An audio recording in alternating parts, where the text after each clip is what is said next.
Bienaventurados, felices, gozosos, eso es lo que Dios quiere para ti.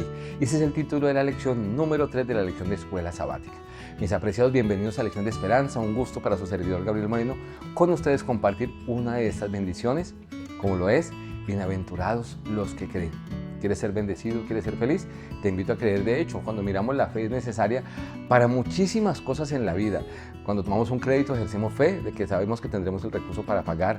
Y la fe en el ámbito espiritual es necesaria y es totalmente importante para poder recibir las bendiciones que Dios tiene para todos nosotros. El Evangelio de Juan presenta una diversidad de personas con creencias y experiencias que dan testimonio de quién era Jesús. Algunos de ellos decían: ese es el Cordero de Dios que quita el pecado del mundo, lo dijo Juan el Bautista. Uno de esos discípulos primeros de Jesús dijo: hemos hallado al Mesías. Alguien más dijo: hemos hallado a aquel de quien escribió Moisés y los profetas. Otros le dijeron: Rabí, tú eres el Cristo, el Hijo, el Rey de Israel, como lo dijo Natanael. Algunos dijeron: ¿no será este el Cristo? Decían las multitudes al ver a Jesús hacer grandes milagros y grandes señales. Yo he creído que tú eres el Cristo, el Hijo del Dios que ha venido al mundo. Así que vemos a personas de diferentes estratos sociales, de diferentes cosmovisiones, de diferentes ambientes, todos reconociendo a Jesucristo como Señor, como Salvador, como Rey, como Soberano. Ahora, uno de los temas de esta semana nos hablaba de remontándonos a Abraham y cómo el mismo Abraham, muchos años antes, daba testimonio de Jesús. Y Jesús utilizó ese testimonio de testigos como el de Abraham, que hacía mucho tiempo habían estado en esta tierra, pero que habían dado algunas evidencias de la divinidad de Cristo. Por ejemplo, cuando nosotros leemos Juan 8:56, él dice: Abraham, el padre de ustedes, se gozó en que vería mi día, lo vio y se gozó. Ahora, ¿por qué dice Jesús esto? Porque si ustedes y yo recordamos, cuando Abraham va a ofrecer en sacrificio a su hijo, hay varios tipos allí que representan a Jesús. Recuerden ustedes que dice la Biblia que su hijo Isaac llevaba en la espalda la leña para el sacrificio, así también Jesús llevó en la espalda la cruz. Iba a ser sacrificado Jesús. Para Isaac hubo una persona que lo reemplazó, hubo un sustituto. Para Jesucristo no, porque Él murió por Isaac y por todos nosotros. Y lo que se menciona es que Abraham vio a Jesucristo venir, entregarse como Cordero del mundo, así como su hijo representaba. Bueno, hubo un reemplazo para Isaac, que fue un cordero que apareció. Cristo es el Cordero enviado por el cielo para rescatarte a ti, y rescatarme a mí, darnos oportunidad de salvación. Así que a Abraham, de antemano, Dios le abrió los ojos y pudo ver estas buenas de la salvación. Ahora, cuando leemos nosotros Hechos 3:25, también encontramos un texto que dice: vosotros sois los hijos de los profetas, del pacto que Dios hizo con nuestros padres, diciendo a Abraham: estas tus simientes serán benditas en ti todas las familias de la tierra. Está hablando allí cómo ese texto se cumplía, cómo Abraham había sido un hombre de Dios que había sido bendición para las generaciones futuras y que ellos decían que su padre Abraham, o sea, decían ser descendientes de Abraham, por lo cual deberían también tomar el testimonio de Abraham como cierto para él, para los suyos. Ahora, ese cordero ofrecido por Abraham, que Dios proveyó en reemplazo de su hijo Isaac, pues mostraba que había alguien que tendría que ser sacrificado para salvarnos, y ese alguien fue Jesucristo, que vino y se entregó. Y así como Isaac estaba dispuesto a ser sacrificado por su padre en cumplimiento de lo que Dios había indicado, Jesucristo estuvo dispuesto a cumplir con la voluntad del Padre para que se cumpliera el plan de salvación para ti y para mí. Luego vemos aquí en Juan 8 que Jesús también les presenta el testimonio de Abraham sobre él. Cuando leemos Juan 8:57 encontramos lo siguiente: entonces dijeron los judíos: ¿aún no tienes tú 50 años y has visto a Abraham? Jesús les dijo: de cierto os digo que antes de que Abraham fuese, yo soy.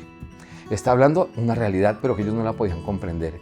Y en vez de darse cuenta de que el que estaba ahí era el Dios soberano, que es desde siempre y para siempre, en vez de aceptar el testimonio de Abraham, que hablaba de él, el cumplimiento de las profecías dadas por Abraham y lo que se le mostró a él acerca de que alguien vendría para ser sacrificado, para rescatar al ser humano, lo que hicieron fue rechazarlo. Ojalá tú y yo no rechacemos las evidencias que Dios nos da, sino que podamos aceptarlas para que las bendiciones puedan venir del cielo para nosotros. Ahora, hay un testimonio más que se nos mencionaba esta semana y era el testimonio de María Magdalena. Cuando leemos Juan capítulo 12, versículo 3, dice que entonces María Magdalena tomó una libra de perfume de nardo puro, de muchísimo precio o de muchísimo valor, y ungió los pies de Jesús y los ungió con sus cabellos, y la casa donde estaban se llenó del olor de perfume. María probablemente trajo ese regalo como expresión de gratitud a Jesús por el perdón de sus pecados y por haber resucitado a su hermano Lázaro. Su intención era que sirviera también para que Jesucristo se había enterado que la gente estaba dispuesta de pronto a ungirlo como rey. Así que ella va y entrega lo mejor que tiene, lo mejor que puede para adorar a Jesús, para rendirle honores a Él. Recordemos ese escenario que está Jesús en la casa de Simón, quien había sido sanado de la lepra. Estaba invitado Lázaro, que había sido resucitado recientemente. María no había sido invitada, pero ingresó para demostrar a Jesús cuánto le amaba.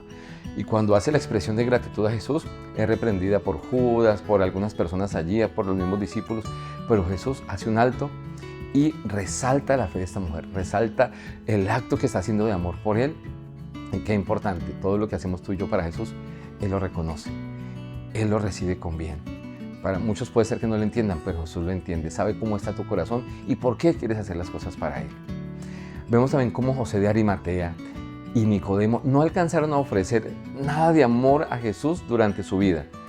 Con lágrimas amargas trajeron sus costosas especias, luego también su cuerpo a la tumba.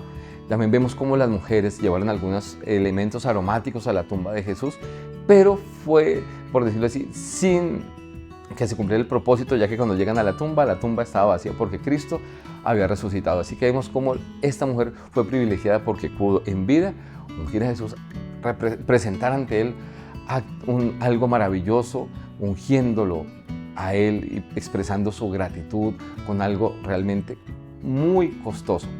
Nos enseña esto, mis apreciados, cuando damos a Jesús lo mejor, Él siempre lo va a valorar. En el escenario en el que estemos, en las circunstancias en que estemos rodeados, nosotros podemos siempre dar lo mejor a Jesús. Ahora, se nos presenta también un testimonio que aparece de manera involuntaria de parte de Pilato. Vemos que Jesús es presentado ante Pilato, varias veces lo trajeron ante él. Cuando leemos Juan capítulo 19, versículo 4, dice: entonces Pilato salió otra vez y les dijo: mirad, os lo traigo afuera para que entendáis que ningún delito hallo en él. 3 veces Pilato declaró a Jesucristo como una persona inocente, en quien no había culpa de nada. Jesús estuvo frente a él, Jesús le preguntó acerca de la verdad. La esposa de Pilato recibió una visión y tuvo evidencia de quién era Jesús, pero Pilato cayó en el peligro de dejarse llevar por sus intereses personales, de escuchar su corazón, y aunque sabía que Jesús era inocente, finalmente Pilato condena a Jesús a muerte, aún después de haber reconocido en 3 ocasiones que Jesús era inocente. Algo triste de esta historia es que Pilato muere luego, siendo quitado de su cargo, y luego de esa situación, una situación difícil en la que estaba, él mismo se quita la vida. Qué importante es escuchar a Jesús y su voz y las bendiciones que tiene para todos nosotros. Ahora, vemos que Jesucristo siempre nos da evidencia a todos. Se la dio a Pilato, se la dio a todas las personas que lo rodeaban, pero muchos la aceptaron y otros lo rechazaron. Mis apreciados, ¿qué peligro hay en escuchar nuestra voz o la voz de las multitudes? Es importante escuchar la voz de Dios por encima de todo. Siempre pidámosle a Dios que podamos estar dispuestos a escucharlo con atención. Otro testimonio importante que se nos presenta, porque se nos viene hablando en la semana de bienaventurados los que creen, ¿verdad? Y es importante la fe. Cristo aparece a los discípulos luego de la resurrección, pero cuando aparece, en ese momento Tomás no estaba con ellos y escucha el informe de los demás compañeros, de los demás discípulos acerca de la resurrección de Jesús. Pero en medio de eso no alcanza a creer, no se convence de lo que le están diciendo puede ser realidad. Tal vez se preguntó a sí mismo por qué se apareció cuando yo no estaba. Y entonces surgen algunas dudas en la mente de Tomás. Y entonces Tomás expresa una sentencia o una oración que hemos escuchado muchas veces. Dice Tomás, si no viere en sus manos la señal de los clavos y metiere mi dedo en la señal de los clavos y metiere mi mano en su costado, no creeré. Eso queda registrado en el Evangelio de Juan, capítulo 20, 25. En ocasiones tú y yo a veces podemos llegar a caer en el peligro de actuar como Tomás. Decimos o colocamos condiciones a Dios para creer en Él. Mis apreciados, en Dios es más importante y es mejor creerle y luego veremos su gloria, veremos su obrar en nuestra vida. Vemos también cómo después de la alimentación a las 5,000 personas, la multitud le pide a Jesús una señal. Dice a Jesús en Juan 6:30, le dice, ¿qué señal haces tú para que veamos y te creamos? Jesús le estaba presentándose como el pan de vida y ellos le dicen, bueno, nuestro padre Moisés nos entregó el maná, pero ¿tú qué tienes para nosotros?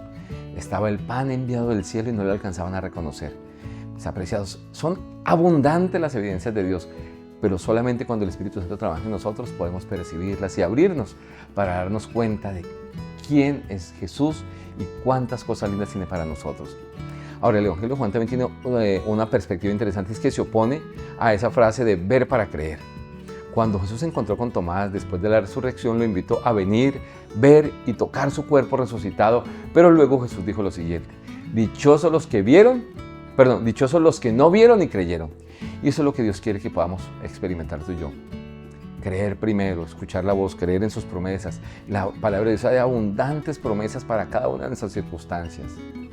Ahora, eso vemos de lo que pasó con María Magdalena, con Pilato, con Tomás, con muchas personas, pero ahora ¿qué tiene que ver con nosotros, nuestro testimonio en favor de Jesús? Imaginemos pues que puede ser muy significativo haber sido testigo presencial de lo que Jesús pudo ver, haber estado allí, escuchado los milagros, haber sido testigo presencial de esos milagros. Sin embargo, nuestras razones para creer en Jesús son, si te digo, aún mayores que las que estuvieron allí presenciando esos milagros. Porque hoy contamos tú y yo con pruebas que no tenían ellos en ese entonces, en esa época, y que deberían ayudarnos a estar cada vez más firmes en nuestra convicción y en nuestra seguridad en Jesús. Por ejemplo, cuando leemos Mateo capítulo 24, versículo 2, allí Jesús dijo, ¿veis todo esto? De cierto nos digo que no quedará piedra sobre piedra que no sea removida. Hablando del templo que más adelante pues fue derribado. Y el versículo 6 también del Evangelio de Mateo capítulo 24 dice, y oiréis de guerras y rumores de guerras. Mirad que no os turbéis, porque es necesario que todo esto acontezca, pero aún no es el fin. Todo esto que se escribió hace tanto tiempo, ellos no vieron el cumplimiento, pero tú y yo lo estamos viendo. Así que tenemos el testimonio de esos milagros, pero tenemos las profecías dadas por Jesús cumplirse día a día. Muchas evidencias para confiar en el Jesús. El objetivo de Juan al presentarnos los testimonios de Jesús es llevarnos a una contundente conclusión. Y es lo que él mismo escribió. También hizo Jesús muchas otras señales en presencia de sus discípulos que no están escritas en este libro, pero estas fueron escritas para que ustedes crean que Jesús es el Cristo, el Hijo de Dios, y para que creyendo tengan vida por medio de él. Ese es el final de todo. Creer en Jesús para tener vida, porque solo en él está la vida. Es la persona que Dios envió, el cielo envió para hacer un puente entre el pecado y la salvación que Dios tiene. Él es el medio de restauración que el cielo nos ofrece. Cada uno de nosotros, a nuestra manera, podemos también tener una historia que contar. Puede ser que nuestra historia no sea tan espectacular como las que acabamos de leer en la Biblia. No hayamos tenido un familiar resucitado o no hayamos sido resucitados nosotros, no hayamos sido sanados luego de haber estado ciegos. Pero es importante, mis apreciados, que conozcamos a Jesús personalmente, a través del testimonio de otros, pero también leyendo la palabra de Dios. Es importante venir a la Biblia, conocerlo y a través del Espíritu Santo colocarnos en manos de Dios para ser instrumentos para que Jesús se manifieste en nuestra vida también. Lo que hizo en ese entonces lo quiere hacer hoy. Así que te resumo algunas cosas importantes de esta lección. Son innumerables las personas y hechos que testifican de Jesús como Señor, Salvador y Redentor. A todos se nos da la oportunidad de hablar de Él. Tú y yo la tenemos, no nos callemos, compartamos a Jesús. Ahora, como a María Magdalena, también deberían hacernos dar lo mejor para Jesús, entregarlo todo para Él. Y te digo, finalmente, escuchemos más a Dios y menos a las multitudes o nuestro corazón. Dejemos que Dios nos guíe y, a pesar de la incredulidad como Tomás, Cristo quiere manifestarse en tu vida y en la mía. Que Dios nos bendiga abundantemente y permíteme orar por todos nosotros. Bendito Dios, aquí estamos colocándonos en tus manos. Padre bendito, que podamos ser bienaventurados, que podamos creer para recibir la plenitud de tus bendiciones. Que tu Espíritu Santo pueda venir y podamos empezar a confiar cada vez más en ti. Y menos en nuestra percepción personal, en lo que dicen las personas, sino creer en tu palabra. Bendice abundantemente a cada persona que nos ve y nos escucha. Y que, Señor, nuestra fe nos lleve a hablarle a ellos también de lo que haces en nuestra vida y compartir tus bendiciones y poder, Señor, ser canales para que la salvación de Jesús pueda fluir a través nuestro. Nos colocamos en tus manos, pues lo pedimos todo en Jesús. Amén. Dios te bendiga poderosamente. Nos vemos aquí muy pronto en un nuevo capítulo de Lecciones de Esperanza.